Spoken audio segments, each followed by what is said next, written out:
বিদ্যুতে ভর্তুকিতে শীর্ষে, ব্যবহারে দ্বিতীয় সর্বনিম্ন বাংলাদেশ।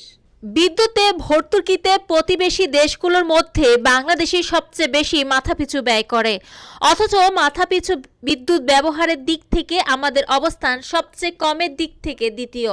বাংলাদেশ ইন্ডিপেন্ডেন্ট পাওয়ার প্রডিউসার্স অ্যাসোসিয়েশন BIPPA এর এক বিশ্লেষণে এই তথ্য উঠে এসেছে। গতকাল রেল ভবনে সরকারের জ্যেষ্ঠ কর্মকর্তাদের কাছে BIPPA তাদের এই বিশ্লেষণ উপস্থাপন করে। BIPPA জানায়, বাংলাদেশে 2023-24 অর্থ বছরে বিদ্যুতে মাথাপিছু ভর্তুকির পরিমাণ ছিল $18.53, যেখানে ভারতে $14.29, পাকিস্তানের $8.74 এবং ভিয়েতনামের মাত্র $0.0431। দ্বীপরাষ্ট্র শ্রীলঙ্কা 2023 সালে বিদ্যুতে ভর্তুকি বন্ধ করে দিয়েছে। BIPPA এর বিশ্লেষণ অনুযায়ী বাংলাদেশে মাথাপিছু বার্ষিক বিদ্যুতের ব্যবহার 553 ইউনিট কিলোওয়াট ঘন্টা। একমাত্র পাকিস্তান এদিক থেকে বাংলাদেশের পেছনে রয়েছে।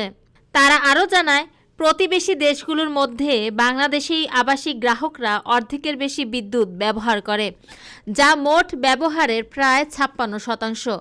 শিল্প ও বাণিজ্যিক গ্রাহকরা প্রায় 39% বিদ্যুৎ ব্যবহার করে, যা পাকিস্তানের পর দ্বিতীয় সর্বনিম্ন। অর্থনীতিবিদ ও জ্বালানি বিশেষজ্ঞরা বলছেন, উচ্চ বিদ্যুৎ উৎপাদন খরচ, দ্রুত বিদ্যুৎ অবকাঠামো সম্প্রসারণ এবং অতিরিক্ত ক্যাপাসিটি চার্জের কারণে ভর্তুকির বোঝা বেড়েছে।